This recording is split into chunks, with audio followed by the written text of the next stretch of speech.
that David Lombardi saw. You were out there as well yesterday. Gave us your thoughts. Let's get David's too, at Lombardi himself, and has always done a great job covering the 49ers along with the other crew at The Athletic. David joins us courtesy of the UMA guest line. What's happening? How are you?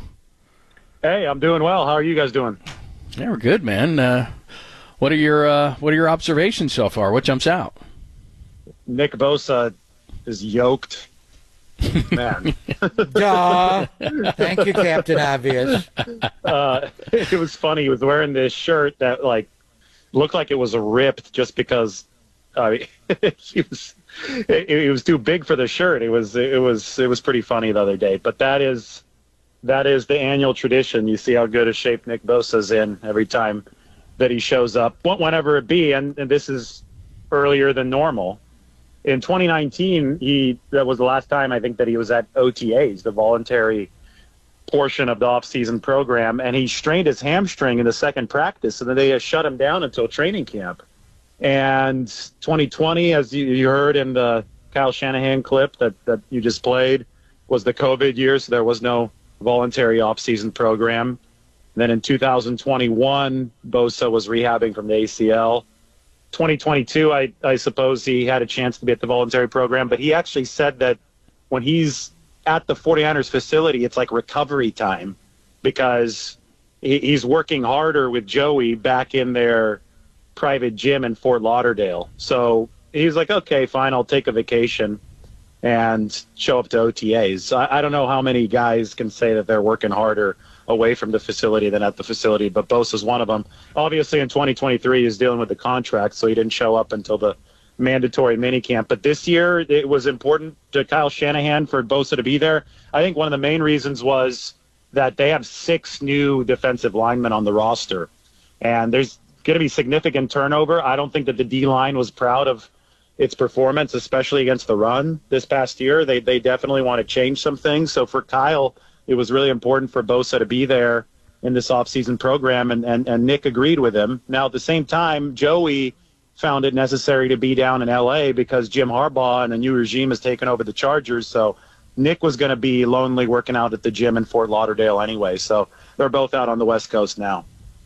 And it's perfect. I was there yesterday, and it just means so much when Kasarik, they get out there. I know you gravitate towards the D-line whenever you're there rolling your video, David, as do I, because that's really the epicenter of the football team. But for Nick to take the first rep and show all those new guys, Malik Collins is not yet working out, just GTFO, how do you get off? They were working on spin moves yesterday and power bull rushes. Jordan Elliott is an absolute load.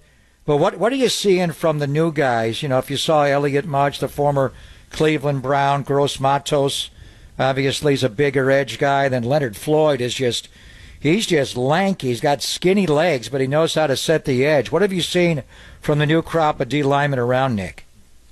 Floyd is just long and he's athletic, and that's right now it's going to be hard to gauge power because they don't have the pads on yet. We're not really seeing contact activity yet, so that's going to have to wait till the preseason and training camp and all that good stuff. But with Leonard Floyd, you see him in person and you're like, wow. I mean, it's almost like a wide receiver's body with a little extra bulk, and you could see how he's gotten so many cleanup sacks. And I hate this thought that a cleanup sack is a bad thing somehow, because that is a skill, and Leonard Floyd has perfected that skill. He's 39.5 sacks over the past 4 years, and anybody who's familiar with an ounce of 49ers tape, especially from last season, knows that they need an edge rusher opposite Nick Bosa who can clean up the mess that Bosa and Javon Hargrave are going to create. There were so many escapes last year from the opposite side. Bosa would win his battle, or Bosa would do a good job setting an edge, doing whatever, taking on a double team on his side, but the 49ers weren't getting enough out of the other edge, and that's exactly what Leonard Floyd is specialized in. I mean, 39.5 sacks over 4 years. You don't get to that number unless you're doing something really, really right. And he's relentless in pursuit. You can tell with the athleticism that he does bring to the table, you could see how he would be good in pursuit, and he applies his mind to it. Now, the interesting thing about Leonard Floyd is that for most of his career, he's lined up in a 2-point stance. He's come out of the 3-4 outside linebacker type of position.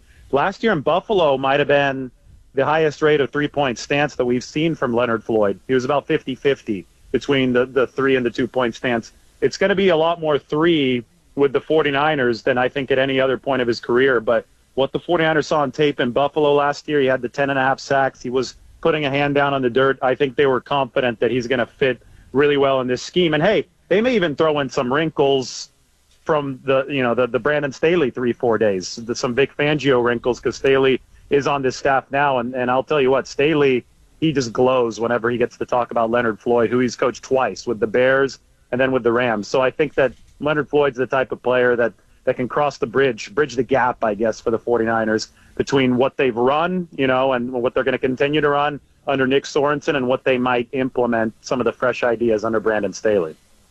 David Lombardi joining us from The Athletic, talking about their observations. Pop was there yesterday as well. Observations so far from OTAs. From the guys who are there to the guys who aren't, it seems like it's kind of conflicted message. Is CMC's absence, is that contract related? According to, I think it was Mike Florio reported today, it was not contract related. I know he's getting married this offseason. I know he's got a lot going on, in his personal life. So I wouldn't read into 1 week of OTAs. There's a chance he shows up next week. Even if this is not officially contract related, even if that's the word coming out of a source connected to McCaffrey's camp, that's what Mike Florio reported. It's still worth noting that Christian McCaffrey is being paid less than the value that he's bringing to the 49ers, just because the running back market is so depressed. I mean, he's being paid. The deal that he signed with Carolina 4 years ago, remarkably, is still at the top of the league in terms of average per year. $16 million per year still outpaces all other running backs. It's very rare that you'll see a contract last 4 years at the top of the NFL without being surpassed. On top of that, the 49ers are getting a subsidized price because Carolina picked up Christian McCaffrey's signing bonus, so the 49ers are really paying Christian only about $12 million a year. And you think about what kind of impact he has on this offense, and you realize that Deebo Samuel's at $23 million, and somebody like, I know Nick Bosa's not on offense, but he's at $34 million a year, and Brandon Ayuk this year, before his new extension that we expect to be clear of $25 million, is at $14 million for this season. So Christian McCaffrey, the bang for the buck that the 49ers are getting in this deal is absolutely remarkable. And I just look at this from the big picture, from McCaffrey's point of view. He's taken 2 bites out of the apple so far, rookie deal and the record deal that he signed 4 years ago. Obviously, he's going to want one more bite out of the apple. He's under contract for this season and the next. Nothing is guaranteed in those 2 years. And it never has been a more pronounced need for the 49ers to win now, and never has Christian McCaffrey's value been higher to the 49ers. So, I mean, if there were a time for the 49ers to figure out a way to reward him, maybe with a little bit more security, I don't know, even a little bit more money, it would be now, even if he's not complaining about his deal. So I just look at fairness and value here, and I know that it's a business, and I know that running back franchise tag has really depressed the APYs at that position. But the truth of the matter is that he's just as important in the pass game as anybody else on this roster. And he obviously, because of the nature of contracts in the running back position in the NFL, is not being paid that way. That was a big reason why John Lynch was so happy about getting him. Maybe he had to give up a lot in draft pick compensation, a second, third, and fourth, and a future fifth. But Carolina had just converted a lot of his money. When they got him last year, he was making, a little bit less. He was making $690,000. So he's up to $14 million now. I hear you. I mean, in reality, we're talking, this guy's worth $30 million a year easily, but the running back position doesn't command that. He's not going to get that anywhere else. It's just, he could argue that he's not a running back, but most of his snaps are at halfback. He's not a slot. So, how do they make this work for him? Because I think the difference with him, and you could say it about Saquon as well, they're not just running backs. They're offensive weapons. Yeah, I think what ultimately needs to happen from the league-wide level. There needs to be the classifications of running back and receiver. They're so rigid, and you could even throw tight end in there. We talked about this back when George Kittle was up for his contract in 2020. The classifications are way too rigid, and they don't reflect what the roles of these players are on the field. George Kittle, the time that he signed his deal, he was the 49ers' top target. in the receiving game. So it wasn't fair to him to be lumped in with those tight ends, but that's the way that it worked. That's how he was classified. And now with Christian McCaffrey, it's an even more egregious example. With especially in Shanahan's offense, with running backs playing so much receiver and receivers even playing running back, I think that we need to start classifying players as just offensive skill position players and forget these individual positional franchise tags, because it's really hurting players like Christian McCaffrey who are so adaptable and obviously who are the most important weapons outside the quarterback position in the game today. Pop and Lund on KBR AM and FM San Francisco, the sports leader, a Cumulus media station. Everybody wants to know about rookies and how they look. You got a rookie camp, but then they start mixing in with the veterans. So what about Ricky Pearsall so far? How does he look? That guy can separate. I mean, he's that little stutter step that he has. It's dirty. He was getting opening against everybody at the rookie mini camp. Quarterbacks couldn't really get him the ball there, so we were waiting to see Purdy and company be able to throw him the ball. And as soon as that happened at OTAs, made several catches. There was one one-on-one battle that he lost to Rock Yassin, the veteran cornerback, which is a great battle. I think Josh Dobbs threw the ball. It was a deep out, and Rock Yassin, just a physical pass breakup. Their defense was excited over there on the sideline.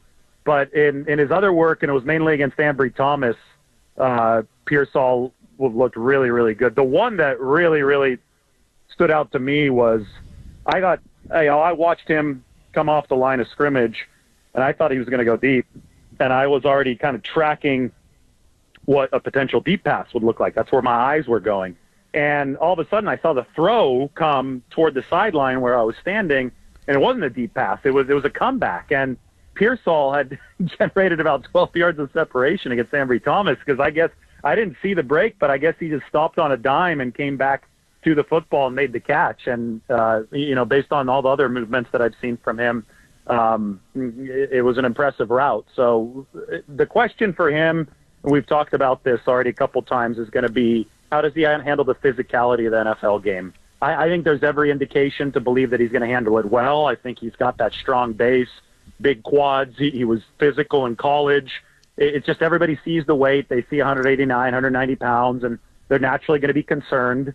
I think that the tape says don't be concerned, but until you see it at the NFL level, and we won't see it until training camp and the preseason, you can't be 100% sure. And the difference being, in college football, they play so much soft and off, and he's just running through a wide-open pasture. They never reroute. I was there yesterday watching, and he lined up at an inside position, and Sam Womack III tried to take his head off. He just went right for his neck, and he could not. I thought it was a borderline penalty, and I was talking to the down judge who was standing next to me, but the key was they didn't flag it because Ricky got off the jam so fast, David, and he ran a post corner route. It was incredible. He wound up scoring a touchdown on it. I was amazingly impressed with his physicality and his ability to handle press man at the line. And later, and I think Yadam is going to be the starting corner on the other side. The only guy that could beat Yadam yesterday was Ricky Pearsall. But I want to ask you about Garendo, Isaac Garendo. Without Christian here, Elijah Mitchell's getting a lot of carries, and J.P. Mason and Cody Schrader. They don't have a real fullback around. Juice is here, but really not, and they don't have another fullback on the roster. When I look at Garendo, his ability to catch out of the backfield, being a converted wide receiver earlier in his lifetime, David, is impressive. He's got the size at 221. If they put another 10 or 15 pounds on him, could he be the next Kyle Juszczyk? Possibly. I don't know how much weight you would want to put on him, though, because he's so damn fast to begin with right now. I mean, we saw the relative athletic score, absolutely elite. You don't see high 4.3, I think maybe low 4.4 speed out of a 220-pounder very often. I mean, that's really, really rare. So if you do add 15 pounds to him, are you able to keep that kind of speed? Probably not. So, but he's still faster than any other fullback in the league. Exactly, but it's going to be a balancing act, and I don't know where exactly they're going to want to play him, but we go back to the adaptability because he used to be a receiver. That's a Swiss Army knife type of player, right? And I get it. With a player like Kyle Juszczyk, the players that you're asking him to block, I still remember 2019, this is kind of the moment that I realized how hard Kyle Juszczyk's job is. That was the moment I first appreciated it. Was week 2, 2019, where he had to block Carlos Dunlap, and he had to come across the formation and pick him up in pass protection, and it set up a touchdown for the 49ers. And Carlos Dunlap is a imposing defensive end, and you're asking a fullback. In Cincinnati, they won that game, I think 41-10 or 41-17. But anyway, that's tough, and it's tough to do at only 220. You're probably going to need to pack on the 10 to 15 pounds that you're asking, and that's why that's why the fullback position is slightly different. It's not just going to be one of those spots where you can plug in your standard running back or your standard receiver. The body type is going to have to be a little bit different. But if he can keep a lot of that speed on, even at 235 or something like that, boy, that guy can be a weapon, because like you said, he's got a receiver's background. And remember that Kyle Juszczyk has a receiver's background as well. He played primarily in the slot at Harvard. Right. And he's proud of it. He calls himself a slot receiver in college. Everybody that talks to Kyle Juszczyk about his position in college, he's like, no, I played receiver. I didn't play fullback. I didn't play running back at college. I played receiver. And I think you see a lot of that in his game, because he's as dependable as they come as far as catching the football downfield. I still remember that crossing pattern that he taught helped the 49ers get going in that NFC Championship game against the Lions. Great stuff. Thanks for the report, David, man. I know we'll be talking to you throughout the rest of the offseason, into camp, and into the season, but we always appreciate the insight, man. We'll talk to you soon. Yeah, thank you. We'll talk to you soon.